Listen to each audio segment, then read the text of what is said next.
Well, everybody, it's good to have you with us on this first Monday of National Truck Driver Appreciation Week, NTDAW. I didn't make up NTDAW.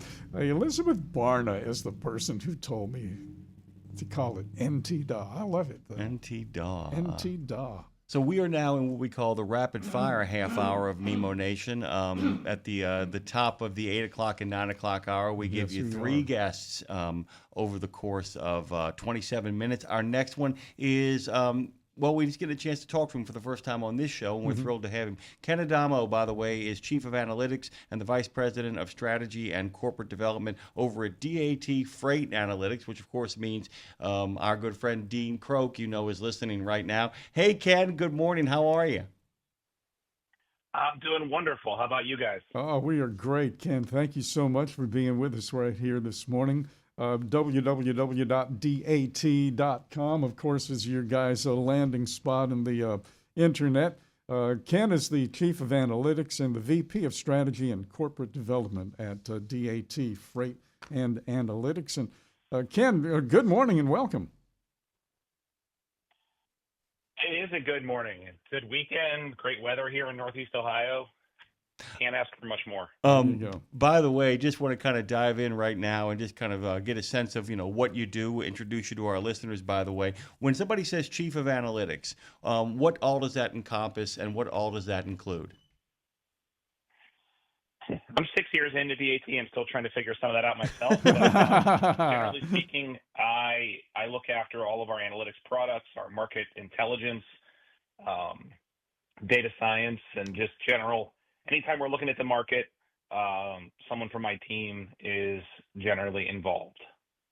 Yeah, and that's kind of the thing that people have been talking about recently, of course, is we are in one of the strangest markets we've ever been in trucking. There are every single economic twist and turn actually follows an echo from the past.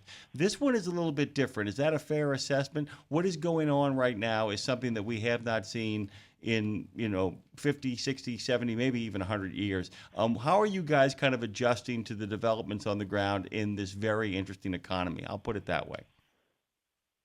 Yeah, I mean, I'm kind of getting sick of saying this word, but it's really the best way to describe it is the market is really just stuck.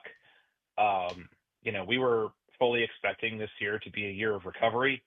It was really looking that way. I think most of your listeners would tell you that it was a really good peak shipping season around the holidays last year, and that strength continued into January. And then all this talk of tariffs and interest rates sort of put the lid on any meaningful recovery. An interesting stat, it's been almost 20 months without more than a 1 or 2 penny change in overall rates. And that's something we haven't seen in the modern history of the trucking economy. One of the things, Ken, that I saw, and you guys picked up on this, it's been written about around the world, actually, recently. But I want to go back just a little bit. Do you remember when the egg crisis was happening and eggs were just like going through the roof in terms of prices? When that was going on, one of our listeners called, and he's a driver, and he pointed out that it wasn't just about the eggs, it was also about styrofoam, and it was also about cardboard. And we see headlines now from you guys at DAT and news sources that there is a slowdown in cardboard sales, and that portends a slowdown in consumerism. And Ken, I can't believe I'm going to say this, but can you unbox that? Oh, God. Great dad pun on a Monday morning. Oh, man. I will tell you that, yeah, I mean, I think there's this bit of a misunderstanding that, when inflation numbers cool down a little bit, it's just that prices are coming down. And I think there's a pretty good tried and true rule to live by, which is you don't pay more on things you don't buy. And so one of the things, right, in inflation slows down the economy. And the measure with which the economy slows down is people purchase less.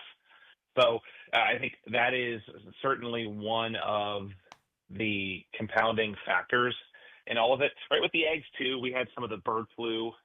We saw a pretty big impact there among poultry in North America.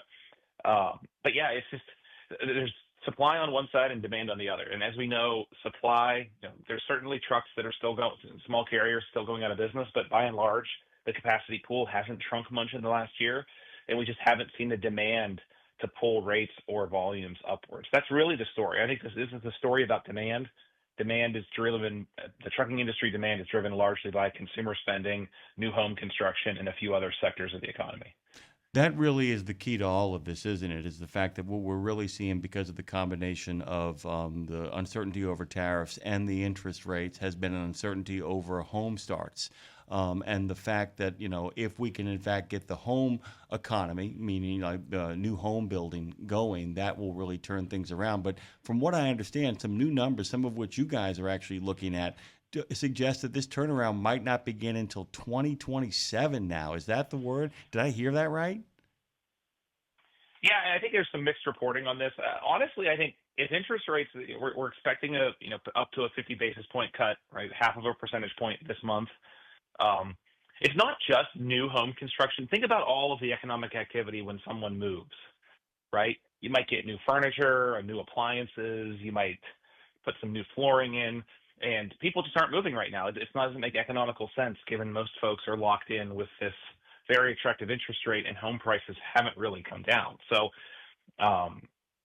the entire kind of durable goods, things that are expected to last more than a year, the entire economy is predicated around interest rates. Even if you aren't borrowing long term, it's still kind of this kind of heavy blanket over the industry. And that's a huge difference that we've seen in this market compared to the last 15 years. The last 15 years of trucking has operated in a low to no interest rate environment. These last few years are the first time we've really seen trucking operate in the modern era under a 6, 7, 8% kind of prevailing interest rate environment. It makes it difficult, as you point out, and I think in some ways, tell me if I understood you correctly, that the reason why people won't make a move is because the interest rates that they find themselves in right now, the ones that they're in, as opposed to the ones that are out there waiting for them, some of them have gotten some pretty good deals, and the idea of actually making a move into another spend, another borrow, they don't want to walk out of the interest rates they've been locked into an interest rate waiting for them on the other side that is much more of a hairy situation. Is that fair? Did I get that right? Yeah, I mean, think about it, right? I mean, the old rules are kind of off, but it could be up to 0.25%, it could be up to $25,000 to $50,000 of home value. So, like, I know my personal situation. I'm not known for my timing as an individual, but I locked in a mortgage at 1.9% about 5 years ago. And so for me to go look to move, I would have to find a home probably a lot cheaper than the one I'm in now to have an equivalent monthly payment. Because interest rates on mortgages right now can range from 6 to 7, even higher, depending on your credit.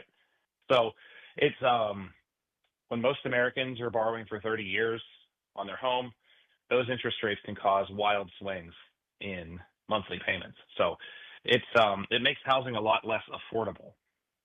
So basically, the overall kind of urge of the consumer in the American economy is, I ain't leaving a good thing to go to the uncertainty and probably actually a raise in the cost of everything around me. Because as you point out, it's not just building a home, it's buying new furniture. It's not just buying new furniture, it's buying new appliances. It's not just buying new appliances, it's looking for a different place to send my kids to school, which means different prices at those stores, and on and on and on. That's kind of the deal. Ken, would you promise us, as we say to every time we get somebody on the show for the first time, would you promise us that you'll come back in for a longer form conversation so we can dig into a lot of these issues?